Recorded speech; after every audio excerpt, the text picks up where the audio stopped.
आपका हार्दिक स्वागत है। आज अपन थोड़ी सी बात करेंगे, वो करेंगे आरएस की न्यू वैकेंसी को लेकर के। कुछ दिनों पहले न्यूज़पेपर में कटिंग भी आई थी कि भाई आरपीएससी जो है वो आरएस प्री का जो एग्ज़ाम है वो मई माह में संभावित है और 3 मई के आसपास की डेट बताई जा रही थी कि उस समय है वो आरएस प्रीलिम्स का एग्ज़ाम करवाया जा सकता है। लेकिन हाल ही में अभी कुछ समय पहले एक आरटीआई का पेज वायरल हो रहा था। उसमें ये लिखा हुआ था कि भाई अभी तक आरपीएससी के पास है वो आरएस के कोई भी अभ्यर्थना है वो नहीं पहुंची है। तो ऐसी स्थिति में हमारे इंस्पायर के जो स्टूडेंट है या बाहर के जो भी स्टूडेंट है जो आरएस की तैयारी में लगे हुए हैं, वो एक द्वंद्व की स्थिति में आ जाते हैं कि भाई अब क्या करें। कुछ लोग कह रहे हैं मई में प्री वाला एग्जाम होगा, कुछ लोग कह रहे हैं मई में प्री वाला एग्जाम नहीं होगा। तो एक सीरियस जो स्टूडेंट होता है ना, आरएस की तैयारी करने वाला, जो पूरे डेडिकेशन के साथ आरएस की तैयारी में लगा हुआ होता है, उसको कभी भी डेट को सोच करके ज़्यादा तैयारी है वो उसकी प्रभावित नहीं होती है। क्योंकि सिविल सेवा या आरएस की जो तैयारी है वो एक लंबी तैयारी है। और मेरा तो खुद का पर्सनली ये मानना है कि आरएस की जो तैयारी में वही विद्यार्थी सफल हो पाता है जिसमें सबसे ज़्यादा पेशेंस होता है, सबसे ज़्यादा धैर्य होता है। तो आरएस इज इक्वल टू पेशेंस। तो सबसे पहले तो ये बात आपको ध्यान रखनी चाहिए कि भाई आरएस की तैयारी में आपको पेशेंस रखना है वो बहुत ज़्यादा ज़रूरी है। और दूसरी बात यह है कि आप सबने देखा होगा कि भाई आरपीएससी ने है वो अपना न्यू सिलेबस है वो वेबसाइट पे डाल दिया है, चाहे वो प्री का हो चाहे मेंस का हो। और उस न्यू सिलेबस में कुछ टॉपिक प्री में और कुछ टॉपिक है वो मेंस में है वो नए ऐड किए गए हैं। और जब भी सिलेबस में नए टॉपिक ऐड होते हैं तो आरपीएससी या कोई भी बोर्ड हो, उसका ये दृष्टिकोण रहता है कि भाई वो उन नए टॉपिकों में से है वो ज़्यादा से ज़्यादा सवाल पूछे। तो आरएस की जो भी तैयारी करने वाले सीरियस स्टूडेंट है, आरएस की तैयारी में लगे हुए हैं, उनको मेरा ये कहना है कि भाई आरपीएससी ने चाहे प्री में हो चाहे मेंस में हो, जो नए टॉपिक ऐड किए हैं, आप उन नए टॉपिकों की लिस्ट बनाएं। वो जो नए टॉपिक है वो आरपीएससी ने कौन से प्रमाणिक किताबों से लिए हैं, अच्छी अच्छी प्रमाणिक किताबें ढूंढ करके उन टॉपिकों को अच्छे से तैयार करें।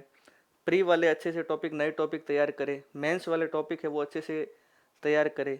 एक आरपीएससी ने और कर दिया है कि पहले जो आरएस मेंस में 5 मार्क्स और 10 मार्क्स के जो सवाल आते थे, जिसमें 5 मार्क्स वाले जो सवाल है वो तो 50 शब्दों में लिखने होते हैं और 10 मार्क्स वाले जो सवाल है पहले लिखने होते थे 100 शब्दों में। अब 100 शब्दों की जगह आपको वो लिखना है 150 शब्दों में। तो आप ये जो 10-10 मार्क्स के जो सवाल है इनको लिखने की बार बार प्रैक्टिस करें। आरपीएससी ने आरएस मेंस में जो चौथा पेपर है उसमें 40 मार्क्स का एक ऐसे निबंध ऐड किए है। उस निबंध में कुछ टॉपिक दे रखे, उन निबंध को अच्छे से याद करें। चौथे पेपर में जो भी थोड़ा बहुत ग्रामर का पोर्शन बचा है उसको बार बार रिवाइज करें, उन टॉपिकों को, उन चीज़ों को अच्छे से याद करें। साइंस में है वो नई चीज़ें ऐड किए तो साइंस को है वो और ज़्यादा बेहतर करें। एक अपने जो लॉ वाला पोर्शन है, लॉ में इस बार आरपीएससी ने है वो अलग से कुछ धाराओं को डिफाइन कर दिया है। तो वो जो धाराएं दे रखी है उन धाराओं को अच्छे से याद करें।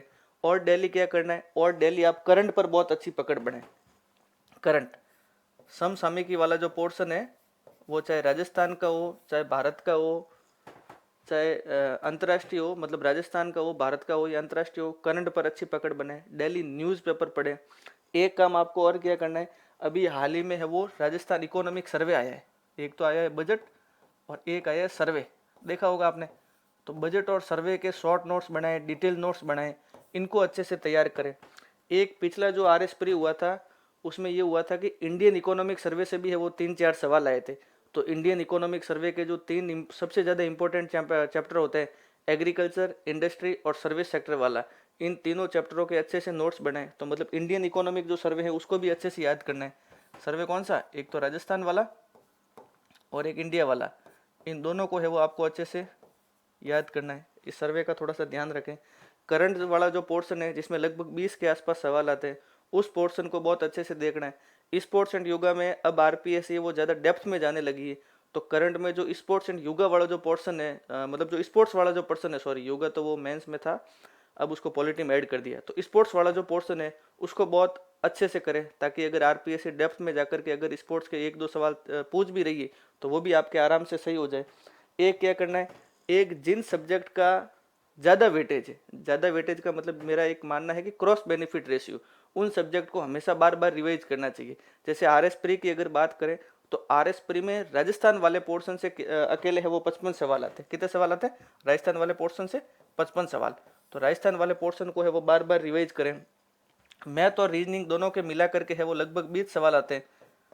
तो जिन स्टूडेंट को मैथ नहीं आती है वो प्रयास करे कि कम से कम 10 में से जो साधारण वाले टॉपिक है, जो सिंपल टॉपिक है, उनके 3-4 सवाल अटेम्प्ट किए जा सके, तो वो मैथ को करने का प्रयास करें। और जिनकी मैथ वीक है वो ऐसे मान के चले और बहुत अच्छी तैयारी करें कि भाई रीजनिंग में 10 सवाल है तो रीजनिंग में पूरे के पूरे सवाल क्या किए जा सके, सही किए जा सके। तो मैथ और रीजनिंग को अच्छा करें। अपने सिलेबस को है वो 3 पोर्शन में बांट दे। 3 पोर्शन में कैसे, जैसे मान लो कि एक एक पोर्शन आपने बना लिया राजस्थान वाला, एक पोर्शन बना लिया आपने इंडिया वाला, और एक पोर्शन बना लो टेक्नोलॉजी वाला। अब राजस्थान वाले में वही राजस्थान ज्योग्राफी है, राजस्थान पॉलिटी है, Rajasthan history art and culture है, राजस्थान का इकोनॉमिक सर्वे है, इसको बांट दो। इंडिया के अंदर वो इंडियन हिस्ट्री है, इंडियन ज्योग्राफी है, तो ये इंडिया वाले बांट दो। टेक्निकल पार्ट में कौन सा, टेक्निकल पार्ट में जैसे आप रीजनिंग मान लो, मैथ मान लो, साइंस एंड टेक्नोलॉजी का कुछ टेक्निकल वाला पार्ट मान लो। तो इन तीनों को अलग अलग सिलेबस वाइज बांट दें, और फिर जिस हिसाब से है वो सब्जेक्ट वाइज वेटेज दे रखा है आरपीएससी ने, उसी हिसाब से है वो इन सब्जेक्ट की क्या करे, तैयारी करे। तो मैं मोटा मोटा आपसे ये कहना चाहता हूँ कि किसी भी डेट को लेकर के या आरपीएससी द्वारा आरएस प्री की डेट को लेकर के आपको भ्रमित नहीं होना है, क्योंकि आरपीएससी जब नोटिफिकेशन जारी करेगी तो जारी करने के बाद वो ज़्यादा समय नहीं देगी। फिर आपको लगेगा कि मुझे ये भी चीज़ पढ़नी है, ये भी पढ़नी है, तो तब इतनी चीज़ें है वो संभव नहीं हो पाती है। तो आप आराम से एक टाइम मैनेजमेंट करके एक शेड्यूल बना करके चीज़ों को पढ़ते रहें, और डेली करंट को बहुत अच्छे से रिवाइज करें। राजस्थान का इकोनॉमिक सर्वे पढ़े, इंडिया का इकोनॉमिक सर्वे पढ़े, और साथ साथ में जब तक आरपीएससी आरएस का नोटिफिकेशन या वैकेंसी नहीं निकालती है तब तक मेंस के कुछ सब्जेक्ट को है वो साथ लेकर के चले।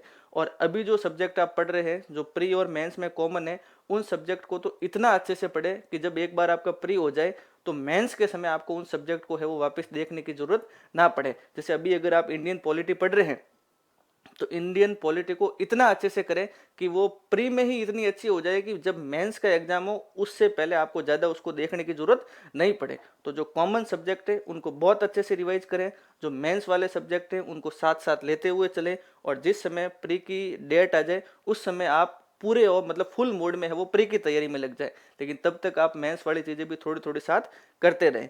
जो चौथे पेपर में जो निबंध वाला इस बार 40 नंबर का जो ऐसे जोड़ा है उस निबंध को अच्छे से लिखने का प्रयास करें, आंसर राइटिंग प्रैक्टिस करें।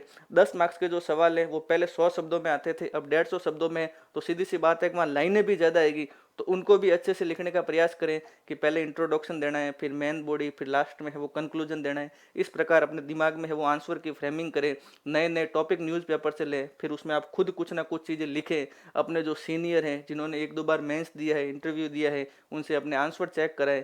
और आजकल तो एआई का ज़माना है, किसी भी टॉपिक का एक अच्छा आंसर या क्या हो सकता है वो मोटा मोटा आपको एआई भी बता सकती है। तो इस तरह है वो लगातार तैयारी में लगे रहें। किसी भी डेट को या डेट नहीं आई इसको सोच करके ज़्यादा भ्रमित नहीं हो, और अपने लक्ष्य को निर्धारित करके लगातार अपनी तैयारी में लगे रहें। फिर मिलते हैं किसी अगले वीडियो में। Thank you.